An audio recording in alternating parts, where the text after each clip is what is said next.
രഘുരാമൻ പൂട്ടു തുറന്നതും അവന്റെ കണ്ണുകൾ എന്തിനോ വേണ്ടി പരതി. ഒടുവിൽ അവന്റെ കണ്ണുകൾ ഒരു ചുവന്ന പട്ടിലുടക്കി. അവനത് കൈകളാൽ എടുത്തു. ചുവന്ന പട്ട് അവൻ മെല്ലെ തുറന്നു. പെട്ടെന്ന് രഘുരാമന്റെ കണ്ണുകൾ വിടർന്നു. എരിയുന്ന അവന്റെ നെഞ്ചിലേക്ക് തണുത്ത വെള്ളത്തുള്ളികൾ വീണ പ്രതീതി പോലെ അവൻ ആ താക്കോലിലേക്ക് നോക്കി. താക്കോൽ കയ്യിൽ ബലമായി പിടിച്ചുകൊണ്ട് രഘുരാമൻ നേരെ ഗോപുരത്തിന്റെ അരികിലേക്ക് പാഞ്ഞു. അവിടെ ചെന്നതും അവൻ ഉത്കണ്ഠയോടെ ഗോപുരത്തിന്റെ താഴിലേക്ക് നോക്കി. അവന്റെ അധരങ്ങൾ വിടർന്നു. അവൾ ഇപ്പോഴും തന്റെ ബന്ധനത്തിൽ തന്നെയെന്ന് അവന് മനസ്സിലാക്കാൻ സാധിച്ചു. നാണിക്ക് സംഭവിച്ചതെല്ലാം അവർക്കുണ്ടായ ഒരു തോന്നലാകാമെന്ന് അവൻ മനസ്സിൽ ഊട്ടി ഉറപ്പിച്ചു. വന്യമായ ചിരിയോടെ രഘുരാമൻ ആ ഗോപുരത്തിലേക്ക് നോക്കി. പിന്നീട് പതിയെ ദ്വാരകയിലേക്ക് കയറിപ്പോയിരുന്നു. ദിവസങ്ങൾ വേഗം കടന്നുപോയി. വസുന്ധര ദ്വാരകയിലുള്ളവരുമായി പെട്ടെന്ന് അടുത്തിരുന്നു. അവളുടെ കുറുമ്പുകളെല്ലാം പതിയെ പുറത്തെടുക്കാനും തുടങ്ങി. അജിയും ആ കാര്യത്തിൽ ഒട്ടും മോശക്കാരനല്ലാത്തതുകൊണ്ട് രണ്ടും നഷ്ടപ്പെട്ടു പോയ ദ്വാരകയുടെ തെളിച്ചം വീണ്ടെടുത്തു. അവരുടെ കളികളും ചിരികളും അവർ ആസ്വദിച്ചു. രുദ്രനായിരുന്നു വസുവിന്റെ പടയാളി. അജി അവളെ എന്തെങ്കിലും ചെയ്താൽ രുദ്രൻ അവനെ തല്ലി ഓടിക്കും. അതുകൊണ്ട് രുദ്രന്റെ കണ്ണ് വെട്ടിച്ചാണ് വസുവിനെ അജിയുടെ കയ്യിൽ കിട്ടാറ്. അല്ല, ഇതാരാ? നാണിയമ്മയോ? ക്ഷീണമൊക്കെ മാറിയോ നാണിയമ്മേ? അടുക്കളപ്പുറത്തുകൂടി വന്ന നാണിയെ കണ്ടുകൊണ്ട് രാജേശ്വരി ചോദിച്ചു. പൂർണമായും മാറിയിട്ടില്ല, എങ്കിലും ഞാൻ ഇങ്ങ് പോന്നു. മേലനങ്ങാതെ വെറുതെ ഇരുന്ന ചിലപ്പോ ഞാൻ അങ്ങ് വീണു പോകും മോളെ. ഇവിടെ ആകുമ്പോ എന്തെങ്കിലുമൊക്കെ പണി ചെയ്യാമല്ലോ അല്ലേ? ഞാൻ പറഞ്ഞതല്ലേ ക്ഷീണം പൂർണ്ണമായിട്ടും മാറിയിട്ട് വന്നാ മതിയെന്ന്. നാണിയെ പിടിച്ച് കസേരയിൽ ഇരുത്തിക്കൊണ്ട് ഇന്ദുലക്ഷ്മി ചോദിച്ചു. അവിടെ ഒറ്റയ്ക്കിരുന്ന മനസ്സിന് ഒരു സമാധാനവും കിട്ടില്ല. ഇവിടെ നിങ്ങളൊക്കെ ഇല്ലേ, മിണ്ടിയും പറഞ്ഞുമൊക്കെ ഇരിക്കാലോ. ആ, രുദ്രമോൻ എവിടെ സാവിത്രി കുഞ്ഞെ? സാവിത്രിയെ കണ്ടപാടെ നാണി ചോദിച്ചു. അവൻ വസുവിന്റെ കയ്യിലുണ്ട്. ഇപ്പൊ മുഴുവൻ സമയവും അവളുടെ കൂടെയാ. എന്നെ തിരിഞ്ഞു പോലും നോക്കില്ല. ചിരിച്ചുകൊണ്ട് സാവിത്രി പറഞ്ഞതും അതേ ചിരി അവരിലും വിരിഞ്ഞു. പുതുപ്പെണ്ണിനെ ഞാൻ വിവാഹത്തിന്റെ അന്ന് കണ്ടതാ. നമ്മുടെ വേദമോളെ പോലെയാണോ കുഞ്ഞെ? നാണി ചോദിച്ചതും സാവിത്രിയുടെ അടക്കം ചിരി മങ്ങി. അവളെ പോലെ അവൾ മാത്രമേ ഉണ്ടാകൂ. ആരെയും ദ്രോഹിക്കാനോ വേദനിപ്പിക്കാനോ കഴിയാത്ത ഒരു സാധു. എന്റെ സംഗീതയെ പോലെ. എന്റെ കുട്ടികൾ രണ്ടും എന്നെ വിട്ട് ദൂരേക്ക് പോയി. അത് പറയുമ്പോ സാവിത്രിയുടെ ചുണ്ടുകൾ വിതുമ്പുന്നതിനോടൊപ്പം അവളുടെ കണ്ണുകളും നിറഞ്ഞു. രാജേശ്വരി അവളുടെ കണ്ണുകൾ തുടച്ചു കൊടുത്തു. നീ എന്തിനാ മോളെ വിഷമിക്കുന്നേ? എല്ലാത്തിനും ഈശ്വരൻ ഒരു പരിഹാരം നമുക്ക് കാണിച്ചു തരും. അവർക്ക് പകരമായി നമുക്ക് വസുവിനെ തന്നില്ലേ? വല്യമ്മ പറഞ്ഞത് ശരിയാ. അവൾ വന്നതിന് ശേഷമാ ഈ ദ്വാരകയിൽ അല്പം കളിയും ചിരിയും ഒക്കെ കാണാൻ തുടങ്ങിയത്.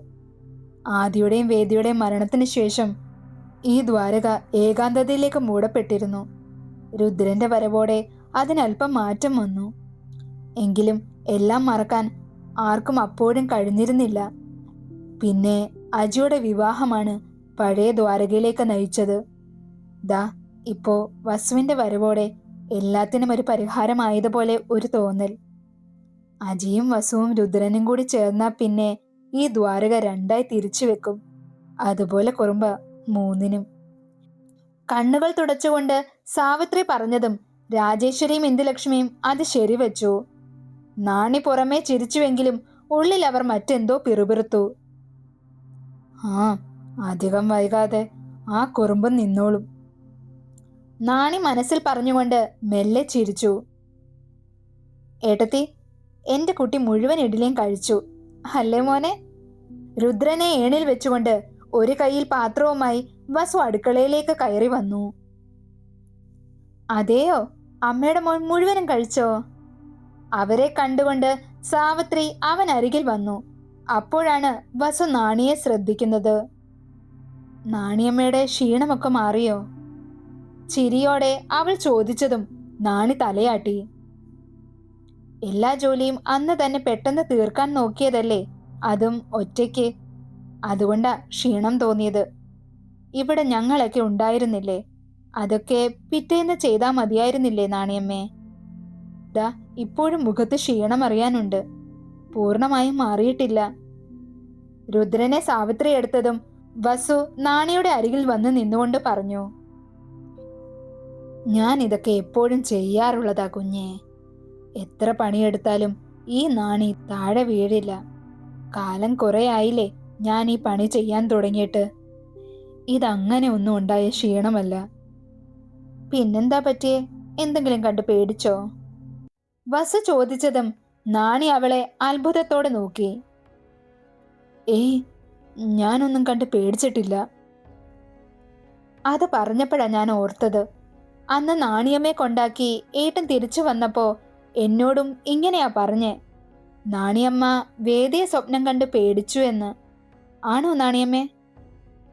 സാവിത്രി എടുത്തു ചോദിച്ചതും നാണി അല്പം പരിഭ്രമിച്ചു. ആ, അങ്ങനെ വരട്ടെ. അതായിരുന്നു അല്ലേ അപ്പോ ക്ഷീണത്തിന് കാരണം? നാണി സ്വപ്നം കണ്ട് പേടിച്ചതാണോ? ഇന്ദുലക്ഷ്മി ചോദിച്ചതും നാണി ദേഷ്യത്തോടെ അവരെ നോക്കി. ഞാൻ സ്വപ്നമൊന്നുമല്ല കണ്ടത്, യാഥാർത്ഥ്യമാണ്. അവൾ അവൾ ബന്ധനത്തിൽ നിന്ന് മോചിതയായി. എനിക്ക് ഉറപ്പാ. ദാ എന്റെ തൊട്ടടുത്ത് എന്റെ മുഖത്തിനോട് ചേർന്ന് അവൾ വന്ന് നിന്നു. അതൊന്നും സ്വപ്നമല്ല. ഇപ്പോഴും എന്റെ കൺമുന്നിലുണ്ട് അവളുടെ ആ രൂപം. ശരിക്കും ഭയന്നു പോകും. പേടിയോടെ നാണി പറഞ്ഞ് അവസാനിപ്പിക്കുമ്പോ വസു ചിരിച്ചു. എന്റെ നാണിയമ്മേ, സ്വപ്നം കണ്ട് ഇങ്ങനെയും പേടിക്കാമോ? വസുവിന്റെ കൂടെ സാവിത്രിയും ഇന്ദുലക്ഷ്മിയും രാജേശ്വരിയും ചിരിച്ചു. കുഞ്ഞേ, ഞാൻ പറഞ്ഞത് സത്യമാ.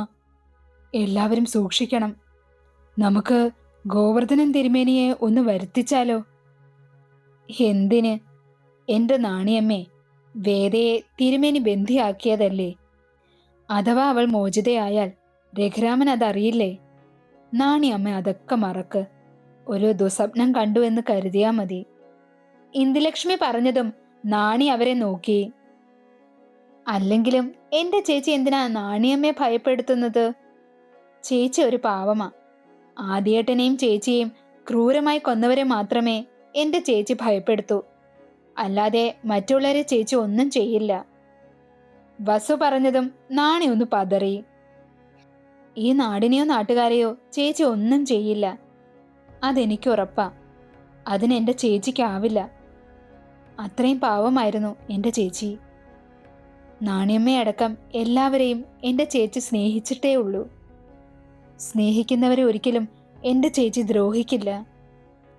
തിരുമേനിയും പറഞ്ഞതല്ലേ ചേച്ചി നമ്മളെ ആരും ഒന്നും ചെയ്യില്ല എന്ന്. ചേച്ചി ആഗ്രഹിക്കുന്നത് ആ ദുഷ്ടജന്മങ്ങളുടെ മരണമാണ്.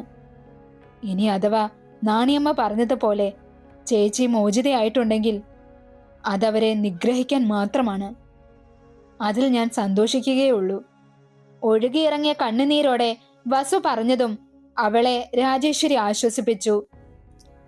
അതെ, നീ പറഞ്ഞത് തന്നെയാ മോളെ ശരി. എന്റെ വേദമോള് ഒരിക്കലും നമ്മളെ ഒന്നും ചെയ്യില്ല. അങ്ങനെ ആയിരുന്നെങ്കിൽ എപ്പോഴേ അവൾക്കാകാമായിരുന്നു. രാജേശ്വരിയുടെ കണ്ണുകളും ചെറുതായി നനഞ്ഞു. നാണിയമ്മ പേടിക്കണ്ട, ചേച്ചി നാണിയമ്മയെ ഒന്നും ചെയ്യില്ല.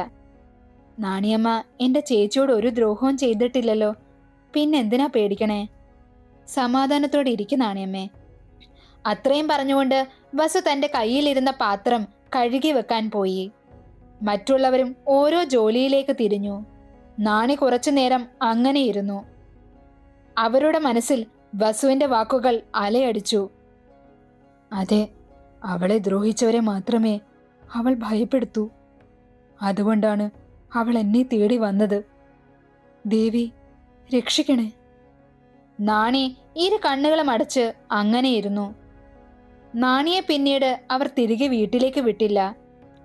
നാണിയുടെ മനസ്സ് ഒന്ന് ശാന്തമാകുന്നതുവരെ ദ്വാരകയിലുള്ളവർ അവരെ അധികം ബുദ്ധിമുട്ടിപ്പിച്ചതുമില്ല. ദിവസങ്ങൾ കടന്നുപോയി.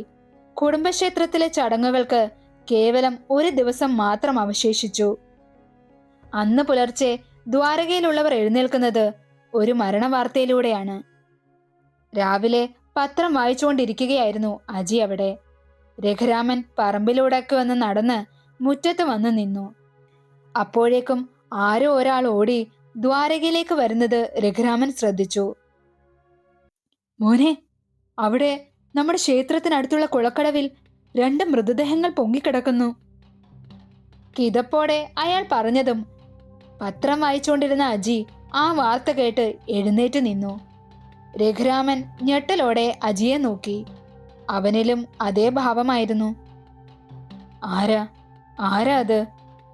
രഘുരാമൻ അയാളോട് ചോദിച്ചു. അറിയില്ല മോനെ. ക്ഷേത്ര ഭാരവാഹികൾ പോലീസിനെ വിവരം അറിയിച്ചിട്ടുണ്ട്. അവരിപ്പോ വരും. മോനോട് അങ്ങോട്ടൊന്ന് ചെല്ലാൻ പറ്റുമോന്ന് ക്ഷേത്രത്തിലെ ഭാരവാഹികൾ ചോദിച്ചു. അജി, നീ ആ കാറിന്റെ താക്കോലിങ് എടുത്തേ. ഞാനൊന്ന് പോയി നോക്കിയിട്ട് വരാം. അജി രഘുരാമൻ പറഞ്ഞതുപോലെ കാറിന്റെ താക്കോലുമായി വന്നു. ഏട്ടാ, ഞാനും വരാം കൂടെ. അജി പറഞ്ഞതും രഘുരാമൻ അത് ശരിവെച്ചുകൊണ്ട് ആ വാർത്ത വന്ന് പറഞ്ഞ വ്യക്തിയെയും കൂട്ടി അവർ അവിടേക്ക് പുറപ്പെട്ടു. കുളക്കടവിന് ചുറ്റും ജനക്കൂട്ടം കണ്ടുകൊണ്ട് അജിയും രഘുരാമനും അവിടേക്ക് ചെന്നു. രഘുരാമൻ വരുന്നത് കണ്ട ജനങ്ങൾ കുറച്ചു വഴി അവർക്കായി ഒരുക്കിക്കൊടുത്തു. വയസ്സായ ഒരു സ്ത്രീയുടെയും ഒരു പുരുഷന്റെയും മൃതദേഹങ്ങളായിരുന്നു അത്. മൃതദേഹങ്ങൾ വെള്ളത്തിൽ കമിഴ്ന്നു കിടക്കുന്നതുകൊണ്ട് ആരാണെന്ന് ആർക്കും അറിയാൻ സാധിച്ചില്ല. പക്ഷേ അവരുടെ വേഷവും രൂപവും ഒക്കെ അളന്ന് കുറിച്ച് ഓരോ പേരുകൾ അവിടെ ഉയർന്നു വന്നു. ചിലരൊക്കെ അത് നിഷേധിക്കുകയും ചിലരൊക്കെ അതിനെ അനുകൂലിക്കുകയും മറ്റു ചിലർ ആരാണെന്ന് മനസ്സിലാവാതെ ആലോചനയിലുമായിരുന്നു. അല്പസമയം കഴിഞ്ഞതും പോലീസിന്റെ ജീപ്പ് അവിടെ എത്തി. ജീപ്പിൽ നിന്നും ഇറങ്ങി വന്ന പോലീസുകാർ അവിടെ തടിച്ചുകൂടിയ ജനങ്ങളെ പിടിച്ചു മാറ്റി മുന്നോട്ട് നടന്നു. അപ്പോഴാണ് അവർ രഘുരാമനെ കാണുന്നത്. അല്ല, സാർ ഇവിടെ ഉണ്ടായിരുന്നോ? ആളിനെ തിരിച്ചറിഞ്ഞോ? പോലീസ് ജീപ്പിൽ നിന്നും ഇറങ്ങി വന്ന SI ഭയഭക്തി ബഹുമാനത്തോടെ രഘുരാമനോട് ചോദിച്ചു. ഇല്ല, കമിഴ്ന്ന് കിടക്കുന്നത് കൊണ്ട് ആരാണെന്ന് തിരിച്ചറിയാൻ കഴിയുന്നില്ല. അത് കേട്ടതും അവരുടെ ശ്രദ്ധ കുളക്കടവിലേക്കായി. ഡോ, ആരെങ്കിലും ആ ബോഡി ഒന്ന് കരയിലേക്ക് അടുപ്പിക്ക്. SI പറഞ്ഞത് കേട്ടുകൊണ്ട് ജനക്കൂട്ടങ്ങളിൽ നിന്നും 2 പേര് കുളത്തിലേക്ക് ചാടി. അവർ ആ മൃതദേഹങ്ങൾ വലിച്ചുകൊണ്ട് കുളക്കടവിലെ പടികളിൽ കിടത്തി. മറ്റു പോലീസുകാരും SIയും അവരുടെ ഒപ്പം രഘുരാമനും അജിയും അവിടേക്കെത്തി. മൃതദേഹങ്ങൾ കരക്കടുപ്പിച്ചതും ജനങ്ങൾ കൂട്ടം കൂട്ടമായി ആകാംക്ഷയോടെ അതാരാണെന്നറിയാൻ തിരക്ക് കൂട്ടി. അത് കണ്ടുകൊണ്ട് SI തന്റെ സഹപ്രവർത്തകരോട് അവരെ പിടിച്ചു മാറ്റാൻ ഉത്തരവിട്ടു. അവർ ആ ഭാഗത്ത് ഒരു വലയം പോലെ നിന്നു. എങ്കിലും ജനങ്ങൾ ഉറ്റുനോക്കുന്നത് അവിടേക്കാണ്. ഡോ, ആ ബോഡി ഒന്ന് തിരിച്ചേ, മുഖം കാണട്ടെ. SI പറഞ്ഞതും മൃതദേഹങ്ങൾ വലിച്ചുകൊണ്ട് വന്നവർ അവരെ തിരിച്ചു കിടത്തി. മുന്നിൽ കണ്ടതൊന്നും വിശ്വസിക്കാനാവാതെ അജിയും രഘുരാമനും നാട്ടുകാരും അമ്പരന്ന് നിന്നു. അജിയും രഘുരാമനും ഞെട്ടൽ മാറാതെ പരസ്പരം നോക്കി. ജനക്കൂട്ടം മൃതദേഹങ്ങൾ തിരിച്ചറിഞ്ഞതും ചിലർ കരയാനും മറ്റു ചിലർ അത്ഭുതത്തോടെയും മുന്നിലേക്ക് ഇരച്ചു കയറി വന്നു. ഡോ, എന്തോ നോക്കി നിൽക്കുക, പിടിച്ചു മാറ്റടോ അവരെ. ദേഷ്യത്തിൽ SI മറ്റു പോലീസുകാരോട് പറഞ്ഞതും അവർ അതനുസരിച്ച് ആ ജനക്കൂട്ടത്തെ അവർ തടഞ്ഞു. സാറിനറിയാമോ ഇവരെ? SI ചോദിച്ചതും രഘുരാമൻ അറിയാമെന്ന് തലയാട്ടി. ഇത് അജിയുടെ അമ്മായച്ഛനും അമ്മായിയമ്മയുമാണ്. രഘുരാമൻ അത് പറയുമ്പോൾ അജി അവരെ മാത്രം നോക്കി നിന്നു. അതെ, ശ്രീലകത്തെ കൃഷ്ണൻ നായരുടെയും ഭാര്യ പ്രഭാവതിയുടെയും മൃതദേഹങ്ങളായിരുന്നു ആ കുളക്കടവിൽ പൊങ്ങിക്കിടന്നിരുന്നത്.